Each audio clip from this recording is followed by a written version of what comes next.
Today I'd like to show you the DJI Power 1000 portable power station. I purchased this unit a few weeks ago and I've been using it all around the house, and we actually took it on a vacation a little while back, so I've got a lot of experience with the product, and it's got a couple of features built in that came in really handy, and I'll explain those in a minute. But I wanted to start off showing you what's included with the product, and then I'll list the specifications that you can use to compare it to other portable power stations you may be considering. But I really want to spend some time talking through the advanced features that this unit provides, because it's different than most of the other portable power stations on the market, and it's important you understand what those benefits are.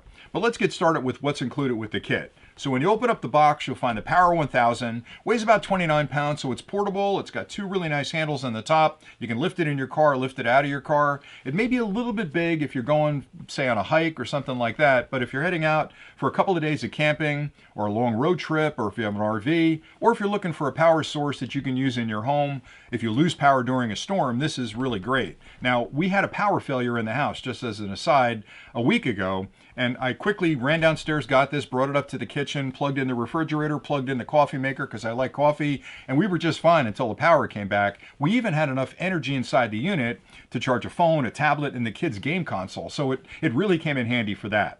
Also in the kit, you'll find an AC charging cord. It's a heavy-duty cord with a 3-prong plug on one end that you can plug into any standard wall outlet, and a computer connector on the other end which plugs directly into the front of the unit. Now you'll notice there is no external charging brick like you'll find with a laptop or another portable power station, and I'll explain why this doesn't have one of those in a minute, and that's one of the big advantages that this product provides. You'll also find 3 manuals included.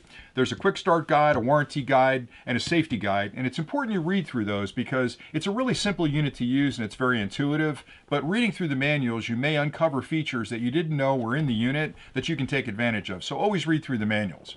All right, as far as the unit goes, the basic specifications are that it has an internal capacity of 1,024 watt hours, which can produce 1,800 watts of external charging and operating capabilities that can surge to 2,200 watts. So it's important that that extra 400 watts is in there, because if you plug something into the unit that draws a little bit of extra power when you first turn it on, like a drill or a blender or even a compressor, a lot of the portable power stations on the market that don't provide that surge protection will actually pop a breaker. With this one, you can plug the drill in, start it up, it's going to run just fine, no issues whatsoever. So that surge protection is built into it. The unit itself is really special in a couple of different ways, and I think the best way to explain it is there are 3 things you're going to do typically with a portable power station like this. You'll have to charge it.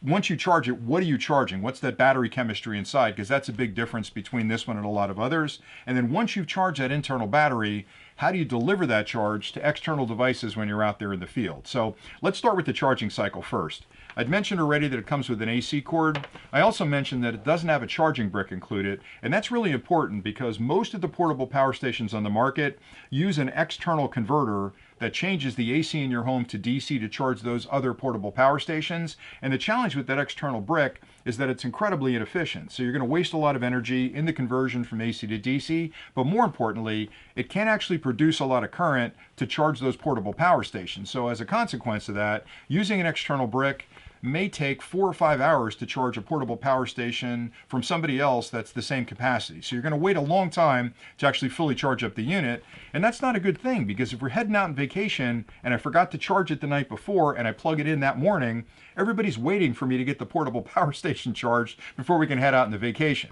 So with this unit, that conversion circuit is actually built into the unit. It's called a reverse inverter, so it actually turns AC to DC and charges the internal batteries. Now the advantage of that is, number one, you don't have to worry about carrying that charging brick with you, but more importantly, because it's inside the unit and it's designed by DJI, it's incredibly efficient, which means you're not wasting as much energy charging it, but more importantly, you can fully charge this unit in about 70 minutes. Which is incredible compared to other units that take 2 or 3 hours to charge. So with this one, I can plug it in the morning, go get a cup of coffee, finish the packing. When I come back, it's fully charged and ready to go. One other advantage this unit provides is pass-through charging, which means while I'm charging the internal batteries on the unit from that wall outlet, I can plug all my portable gear into the front of the unit, and I can charge those as well because it's passing current through it to charge those external devices. So I can plug everything in, again, go get a cup of coffee, come back, and everything I'm going to take on the camping trip is fully charged. So that's a big advantage. You can also charge it from DC in your car, and you can charge it from a solar panel. Now, you'll need accessories to do that. So you'll need a DC charging kit, or a solar panel charging kit, and those are available from DJI. And those plug into these SDC ports on the front. But in your car, it's nice to be able to plug it into an outlet in your car and charge it when you're on the road. And with the solar panel kit, when you add that MPPT circuit to the side of it and connect it up to a solar panel, that's really an easy way to charge it when you're out camping, because you'll set up your solar panel, you'll drink in the sunlight, the solar panel will take that DC and send it to the batteries inside to quickly and safely charge them with nothing more than sunlight. So you've got 3 different ways to charge the unit. Now, the battery chemistry is the next important thing, because you're going to charge that battery and you want to understand how that battery is going to react to the charge. So a lot of the solar portable power stations on the market use a technology called lithium polymer or LiPo technology, which is an older technology. And the challenges with LiPo technology is that it's hard to charge it in hot and cold weather. It doesn't like to take a charge when it's hot or cold. It also doesn't hold the charge really long, but its biggest disadvantage is the fact that it has a limited number of charge cycles, meaning I can only charge it and discharge it so many times. With lithium polymer technology, that's somewhere between 300 and 500 charges, which is going to limit how long you can use the unit. This one uses a newer battery chemistry technology, which actually gives you over 3,000 recharge cycles. It's also not sensitive to hot and cold weather, so you can use it on a camping trip if it's really hot, or a camping trip if it's really cold. But the big advantage, again, is 3,000 charge cycles, and it also holds on to the charge longer. So you could charge this on a Monday. If you go out on the camping trip on a Saturday, it's going to be close to 100%. With lithium polymer, you charge that on a Monday, it might be down to 85% by Saturday. So the battery chemistry inside this unit is based on a brand new chemistry called lithium ferrophosphate batteries. And those are the latest technology on the market today, which is really what you should concern yourself with, because if you do the math on that, 3,000 charge cycles, if you did it every day, it's well over 10 years of use. So you can use this unit for quite a long time. If you find one that uses lithium polymer technology, that's a tenth of it. So you don't get as long a use out of it. All right, so you understand how to charge it, you understand how the batteries hold on to the charge. Now, when I've got it out in the field, how can I deliver that charge to external devices? There are typically 3 ways that any portable power station delivers external power. AC like in your home, DC like in your car, and USB like you'd use with a standard wall charger. So let me start with the AC. On the front of the unit, you'll find 2 AC ports over there.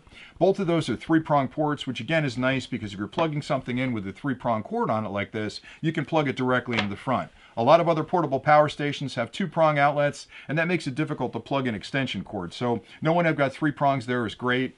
Both of those ports will deliver, again, up to 2,200 watts of external power, which means I can plug a drill in, a table saw, a cooler, refrigerator, a coffee pot, anything you plug in at home, you can plug into those 2 outlets as long as you stay under the 2,200 watts. So those are really convenient. Now, as far as the DC output goes, it gets a little bit tricky, so I'll leave that till the end. Let's talk about the USB next, because USB is the way you're going to charge most of your portable devices. And there are 2 styles of USB connections and 2 styles of USB charging standards. So I'll start with the connections first. The 2 USB charging standards for connections are USB-A, which is the older style, the larger connector that you've used since the beginning of time. It's still available on a lot of chargers, and you probably have a lot of cables at home that use a USB connection. This unit has 2 of those USB-A connections on the front. The other type of connection is USB-C, which is the smaller one, and that's the newer connector that you'll find on most of the newer chargers and pretty much most of the newer technologies. This has 2 of the USB-C ports on there as well. So you have 2 USB-A ports and 2 USB-C ports. The charging standards, the quick charging standards, I should say, are different as well. So with USB-A, the quick charging standard is called QC, which is developed by Qualcomm. And what that quick charging standard does is when you plug something into one of those USB-A ports that's quick charge compatible, this unit will determine what the charge level is on that device at the current time, and it'll adjust the voltage and current from the unit that it's sending to that device to quickly and safely charge it. So I've got a couple of older phones that are QC capable. When I plug them into those USB-A ports, they charge just as fast as if I plugged them into the charger that came with the phone, and that's really important. So both of those USB-A ports can deliver 24 watts of external charging, and that's because it can vary the voltage up to 12 volts at 2 amps. The USB-C ports are even more impressive because they use the PD or power delivery standard, which does the same thing. If I plug something in like a phone or a tablet or drone batteries, it'll determine, if it's a PD device, it'll determine what the charge level is. It'll adjust the voltage and current to quickly and safely charge that device. And it can vary the voltage up to 28 volts at 5 amps. Now, if you do the math on that, both of those USB-C ports can provide 140 watts of external power. And the reason that's important is because if you're trying to charge a larger tablet or a laptop, you can charge them directly off those ports quickly and safely. So it means if you're bringing a laptop along, you can leave the charger at home. You can actually plug directly in there if your laptop charges off USB-C and charge it really quickly off the internal capacity. The last thing I want to mention are these two specialty ports over here that are labeled SDC.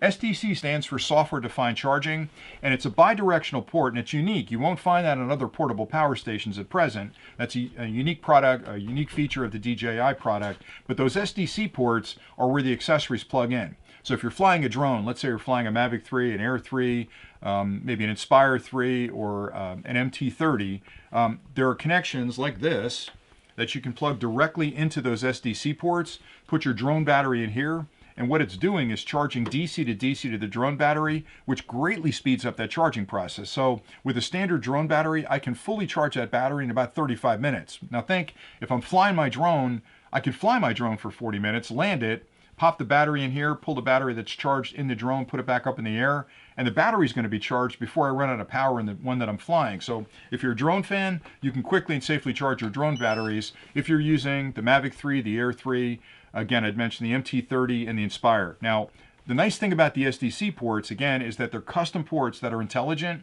so I can plug in that adapter for my batteries. I can also plug in a DC kit from my car. So if I want to charge it from my car, it plugs into one of the SDC ports. If I want to use the solar panel kit, I'll plug it into one of the SDC ports. If I want to have a standard outlet like that's in my car, like the 12-volt outlet, I can plug an adapter in here and have one of those circular outlets. I can actually have two of them because I can plug it in there. So the advantage of that SDC port is that, number one, it's bidirectional. I can charge the unit through it, but I can also use it with a custom adapter to charge a bunch of external things. And I'm sure that DJI is working on other adapters that can be used with the SDC port. The last thing I want to mention is this large display in the top. That display tells you everything you need to know about the current status of the product, and I like that a lot because a lot of the portable power stations have a really small digital display and it's hard to tell what's going on. With this one, you know exactly what charge level is left in the unit. You also know, with things plugged into the front of it, how much time you've got left with those things plugged in. And that's nice because if you're out on a camping trip and you're down to 15 or 20% of the capacity left and the kids want to plug in a game console, I may say, wait a minute, I'm going to plug my phone in because Dad's is more important. So you get a little insight into how much power is left. You'll also know how much current is heading into the unit when you're charging it, and how long it's going to take to fully charge it, as well as how much current's coming out of the unit when you're using it. So that display up front tells you everything you need to know about the unit. Again, 29 pounds, 1,024 watts of internal energy, which is a lot of energy to take out in the field. But the best part is, once it's charged and I bring it out to the campsite, I have more than enough energy, 2,200 watts of energy, that I can use to charge and operate everything I've brought along, whether it be a coffee pot, a light, a cooler, drone batteries, camera batteries, portable TVs, anything I want to plug in, I can plug it into the unit and use it. And it's incredibly handy because it's perfect for camping. It works great in the home if I lose power. And I really like taking it out when I'm flying my drone because, again, with the adapters, I can quickly charge those batteries to get back up in the air. And that's all I really had for today, so I hope you found this helpful.